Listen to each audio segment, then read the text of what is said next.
We're going to talk about transitions now, and there's a few different types of transitions that we're using in this situation here. We have an LVT, which is a luxury vinyl tile in this kitchen, and it's pretty thin, so our laminate comes up to it. By the time I got my pad there, it's flush with this floor. And so the type of transition that we're going to use here is called a reducer. And what it's going to end up being is it's going to be flush to the floor and it rounds down to it. And so that's the type of transition that we're going to use in this situation. Now, if you look on the back here, this is going to cover, this lip right here is going to cover the laminate. Now, you don't want it to be tight like that. You want to have somewhat of a gap there, just like you do along the wall. So that's what you need to figure. So here is our line that we're going to follow, the LVT line. So I need to stay away from that line with my laminate 1/4 inch. Now I've got another transition here in the doorways that we'll talk about, but this is the same thing. This is called a square nose. Now what this is going to go up to is carpet. So here's the other side. Let's see what it looks like there.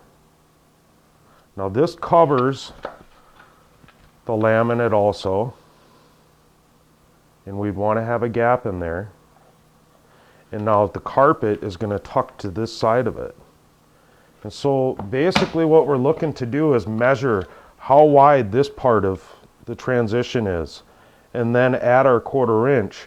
Well, if you see on this one, if I add the 1/4 inch, and I'm just going to go to the one here over, I'd need about 3/4 of an inch. And so what I do is I measure this transition too, and it's going to be the same thing.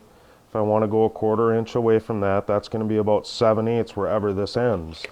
And so I'm going to put this down where I know it's going to end. And I'm just going to figure in about right there is where I want to end my laminate. And so I can just take my tape measure and mark it, or it's about 3/8. And so now I'll go down everywhere, and that's how far I want to end my transition, or my laminate from that transition, so that I have room for contraction and expansion. Now we'll go down and we'll talk about the transition, the square nose in the doorway, where the carpet ends. Okay, so really what this is going to look like is we fit that transition in, and I want to keep a gap there from that tack strip that we put in, about 1/4 inch, so that we can tuck this carpet in. And so now I need to figure this is going to be centered in the doorway, so that when the door's shut, the carpet's going to look like it's flowing out into this part of the hallway, and the laminate will look like it's flowing into the bedroom. So now I just need to figure out where that mark is going to be, make a mark, and then I'll measure my laminate to that.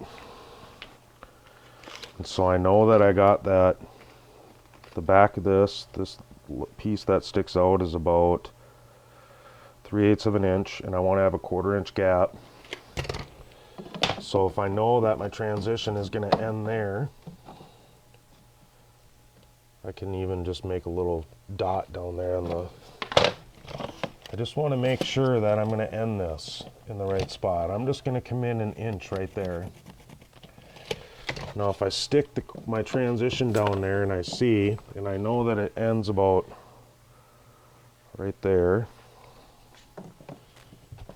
I know that that's going to fall right where I want it to be. And so now what I'm going to want to do is transfer that on both sides. And so I'll just measure from the laminate 1.25 inches, and 1.25 inches down here. And now I'll snap a line there, and that line right there is where I'll end my laminate on this one. And I'll have to put some pad underneath here still. Now you can get those in. Now I left a nice gap there for my T-mold to go in there. So now I got the T-mold in there, and you can see when I move it back and forth, there's plenty of room in there, so that I know I have a gap in there that isn't going to push it. And so that's how you put those pieces in. The other thing that I want you to keep in mind, that when you're measuring for your transition to stick in the doorway, you want to measure it a couple of times and get the right measurement, and then you want to put some blue tape on the edge of it, and then you would cut into the blue tape on your mark so that you don't chip out the transition at all.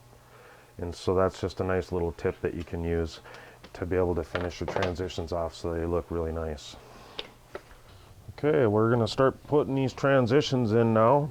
You can see how these are fitting in here once again.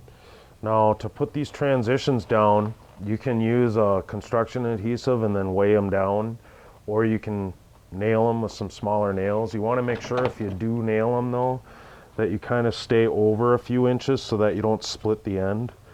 And then make sure that you're going to go through the part where it's not going to hit the laminate and stop the laminate from expanding and contracting. And so just put those transitions on and then you'll be all done.